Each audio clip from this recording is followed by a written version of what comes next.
Faut-il vendre des produits chers quand on fait du dropshipping? C'est la question qu'on va se poser, à laquelle on va répondre bien évidemment dans la vidéo d'aujourd'hui, parce que je sais qu'il y a beaucoup de gens qui se posent cette question-là et il y a beaucoup, je pense, de manque d'informations et de questionnement au sujet du prix auquel tu es supposé vendre tes produits. Donc c'est de ça dont on va parler aujourd'hui. Avant qu'on commence à parler, bien évidemment, tu connais la règle, tu vas mettre un petit pouce bleu, un énorme pouce bleu, tu vas t'abonner à la chaîne si c'est pas encore fait. D'ailleurs, je ne comprends pas pourquoi c'est pas déjà fait. Et puis évidemment, tu vas activer la petite clochounette. Voilà, c'est tout, c'est parti, on y va.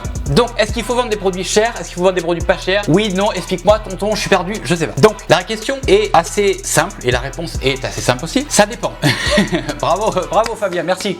Merci. Non, en fait, ça dépend de tes produits et ça dépend aussi de la source de trafic que tu vas utiliser. Je vais m'expliquer. Si tu vends des produits et que tu utilises par exemple le SEO ou que tu utilises par exemple la publicité Google, là oui, effectivement, tu peux vendre des produits chers. D'ailleurs, si tu fais de la publicité Google, je te conseille vivement de vendre des produits chers. Pourquoi? Google, c'est du trafic chaud. Donc, c'est des gens qui ont déjà une intention d'achat. Par exemple, si tu veux acheter une coque de téléphone à vache, par exemple, bah, tu vas taper directement sur Google coque de téléphone à vache. Donc, il y a déjà, si tu veux, une intention d'achat. Donc, les gens qui viennent sur ton site, ils ont déjà envie d'acheter. Donc, de par le fait qu'il y ait déjà une intention d'achat, c'est potentiellement plus rentable. Mais attention, Google coûte plus cher. C'est un petit peu bizarre d'ailleurs, je suis pas vraiment capable de l'expliquer. Pourquoi Google coûte plus cher malgré le fait que ce soit comme du trafic chaud? Je comprends pas. Je sais pas bien comment l'expliquer, mais en tout cas, c'est un fait. Google, c'est du trafic chaud, mais coûte plus cher. Les gens ont une intention d'achat, mais ça coûte plus cher. Donc, ça veut dire quoi? C'est-à-dire que si tu vends des produits chers, potentiellement, Google Ads Google en général serait mieux pour toi. Ok? Premièrement, quand je te parle de Google Ads, bien évidemment, je te parle autant du SEO que, même si c'est pas Google Ads, parce que c'est pas des annonces, mais on parle de SEO, on parle de Google Ads, le réseau de recherche, ok? Donc quand tu tapes une requête, il va te donner les résultats, le classement des sites si tu veux, ou alors même Google Shopping par exemple. Tout ça, je le mets dans Google Ads, ok? Donc ça, c'était pour Google. Maintenant, concernant Facebook, est-ce qu'il faut vendre des produits chers sur Facebook ou pas? Ça dépend. Et là aussi, évidemment,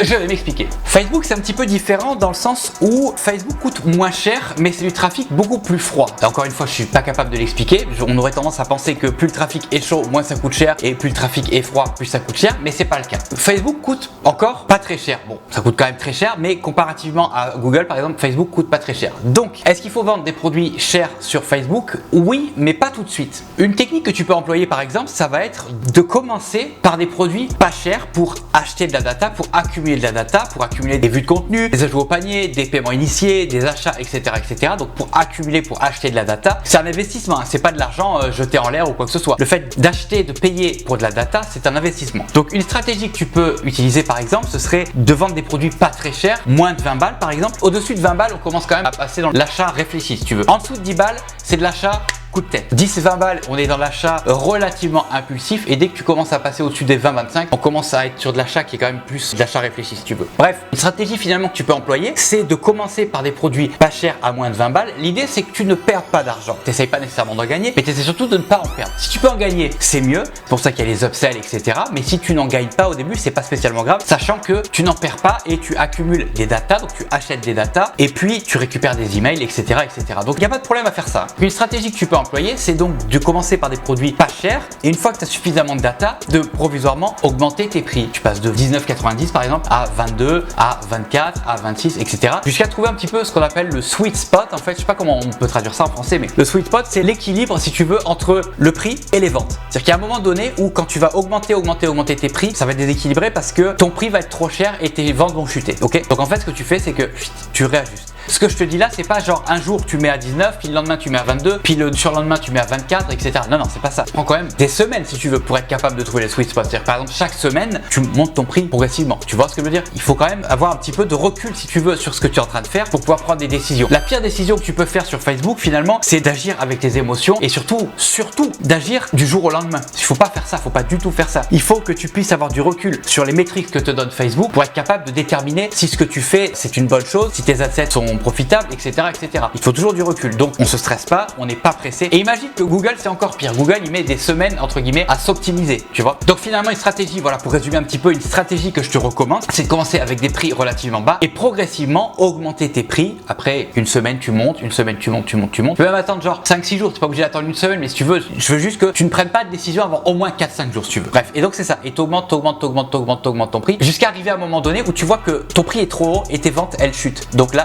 tu redescends et tu essayes de trouver l'équilibre qui fait que ça vend, tu gagnes de l'argent et tout le monde est beau, tout le monde est content. En gros, c'est ça la stratégie que je te recommande de faire. N'essaye pas directement de partir à vendre des produits à 40, 50, 60, 70 balles, sauf si tu as du budget. Si tu as du budget, tu peux y aller, tu peux essayer. Mais si tu es un peu plus limité en budget, je te conseille pas de partir comme ça directement sur des produits chers parce que fatalement, ça va te coûter beaucoup plus cher en test et ça va te coûter de toute façon beaucoup plus cher de manière générale. Donc, commence avec des produits pas très chers et au fur et à mesure, augmente un peu tes prix. Quand tu augmentes, tu vas tranquillement, hein, tu vas pas genre de 5 ou 10 euros à chaque fois. Non, tu augmentes tranquillement. Faut que ce soit évidemment en corrélation avec ton produit. Si tu as un produit que tu estimes que tu peux pas le vendre à plus, par exemple, tu commences à le vendre à 20 et tu peux pas le vendre vraiment à plus de 30, bah, tu vas augmenter par exemple de 2-3 euros à chaque fois. Tu vois, tu vas créer des petits paliers. Par contre, si tu as une grosse marge de manœuvre, tu peux créer des paliers si tu veux qui sont plus hauts. Ce que je te dis là, c'est assez logique finalement. Ok. Et finalement, bah, pour répondre à la question initiale de la vidéo, est-ce qu'il faut vendre des produits chers sur Facebook par exemple?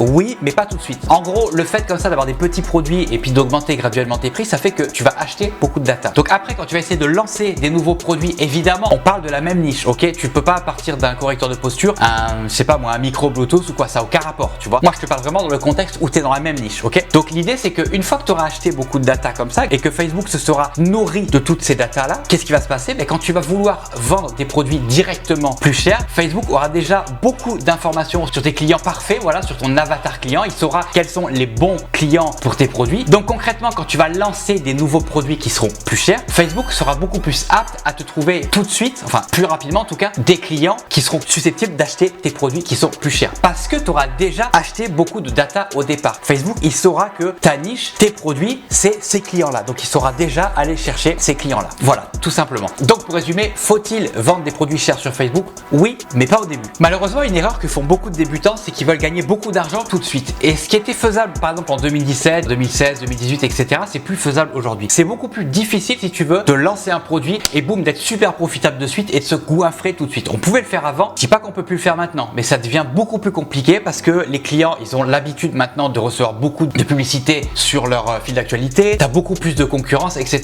Donc c'est beaucoup plus difficile maintenant, les clients sont plus exigeants et la concurrence est beaucoup plus féroce. Donc, pour résumer, faut vraiment pas être impatient. Ça, c'est la clé hein, sur Facebook. De toute façon, faut être patient. Mais dans le contexte où tu lances des nouveaux produits, etc., ne sois pas impatient. Vas-y progressivement. Ne te stresse pas. N'agis pas avec tes émotions et tu verras, tout va bien se passer. Voilà, c'est tout pour aujourd'hui. Je te remercie d'avoir regardé cette vidéo jusqu'à la fin. Avant de partir, n'oublie pas de mettre un pouce bleu, un énorme pouce bleu, de t'abonner à la chaîne si tu es un touriste qui regarde les vidéos sans jamais être abonné, parce que vous êtes toujours plus de 50% des gens qui regardent mes vidéos qui ne sont pas abonnés. Et active aussi la petite clochonnette, comme ça à chaque fois que je sors une nouvelle vidéo, tu en seras averti. Bref, je me tais, je te laisse là et on se voit dans la prochaine vidéo. Allez, tchuss!